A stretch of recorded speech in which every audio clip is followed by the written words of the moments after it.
오늘은 견비염 치료 방법에 대해서 살펴보도록 하겠습니다. 오십견이라고도 부르고요. 견비통이라고도 부릅니다. 오십견이라는 이야기는 50세 전후로 잘 발생한다 그래서 오십견이라고 부르는 거고요.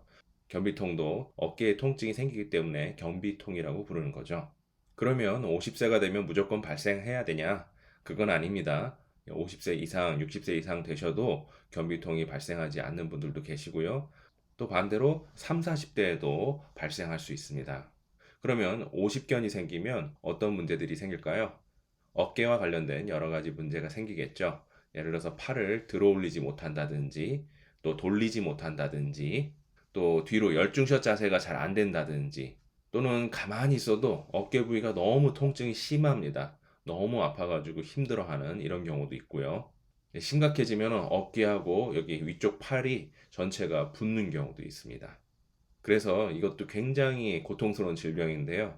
옷 갈아입을 때도 굉장히 불편하고요. 잠잘 때도 아픈 쪽 어깨로는 옆으로 누울 수 없기 때문에 만약 평상시 그쪽으로 자는 것이 익숙하신 분들이라면 굉장히 불편하죠. 숙면을 취할 수가 없습니다. 또 계속 통증이 생기면 당연히 숙면을 취할 수 없겠죠. 그리고 이 오십견도 현대의학에서 잘 치료가 되지 않는 질병 중에 하나입니다. 스테로이드 주사나 또는 수술 치료를 하기도 하지만 종종 재발이 되고 더 큰 통증이 다시 돌아오는 경우들이 많이 있습니다. 자, 그러면 오십견이 왜 생길까요? 먼저 오십견 하면요, 모두 같은 것이 아닙니다. 세 가지 종류가 있습니다. 왼팔이 있는 경우, 또 오른팔이 아픈 경우, 그리고 양팔 다 아픈 경우입니다. 이 세 가지 다 원인이 다르다고 할 수 있습니다.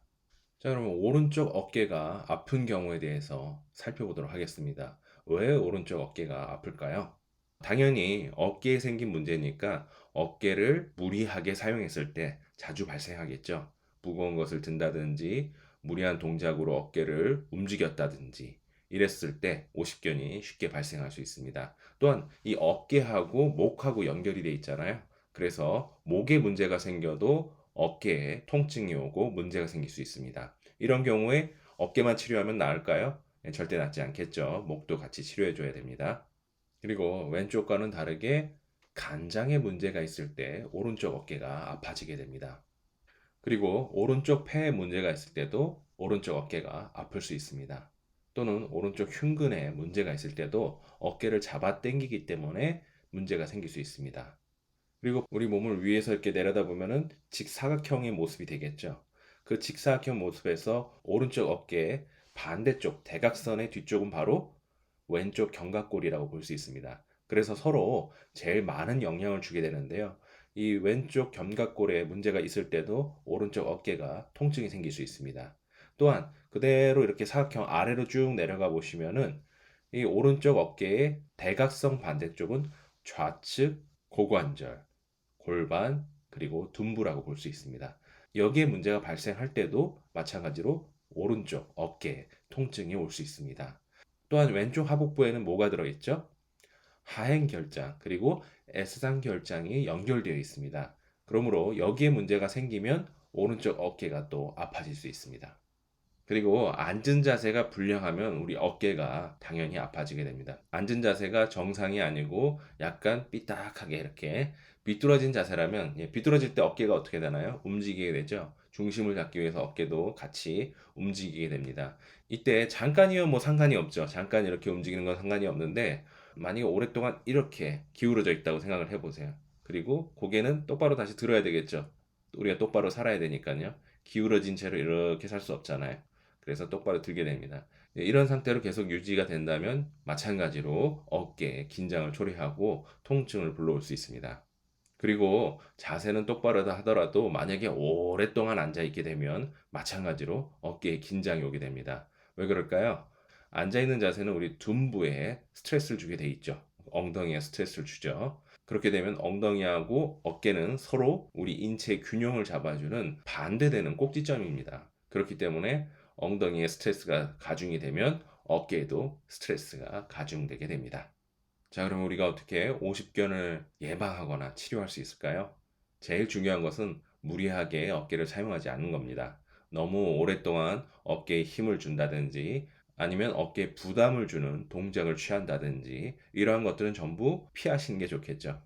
그리고 정확하게 진단을 해보시고 간이든 오른쪽 폐든 그 근본 원인을 치료해 주는 것이 굉장히 중요합니다. 이 근본 원인을 치료해 주지 않고 무작정 어깨만 치료하면 낫질 않는 겁니다. 그래서 현대의학에서는 어깨 치료가 굉장히 어렵습니다. 잘 낫지 않습니다. 그 이유가 근본 원인은 그대로 남아있기 때문에 잠깐 치료가 된다 하더라도 또다시 재발하거나 더 심하게 아파지기 마련입니다. 또한 앉아있는 자세도 중요하죠. 바른 자세로 앉고 오랫동안 앉으면 안 됩니다. 타이머 맞춰 놓으시고요. 일정한 시간 앉은 다음에 일어나셔서 휴식도 취하시고 좀 걸으시면서 엉덩이의 피로를 풀어주는 것이 중요합니다. 또 매일 목과 어깨를 스트레칭 해주는 것도 중요합니다.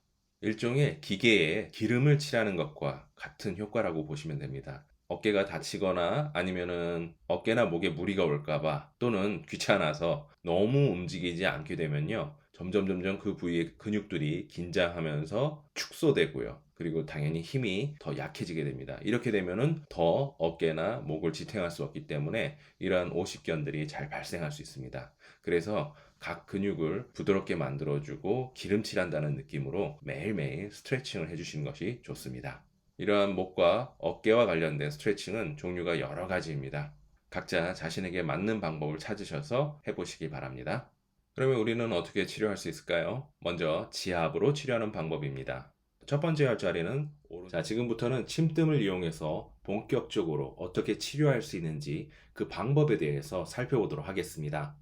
계속해서 이어지는 강의를 듣고 싶으시면 위에 있는 QR코드를 핸드폰으로 찍어 보시기 바랍니다. 그러면 어떻게 계속 보실 수 있는지 안내를 보실 수 있습니다.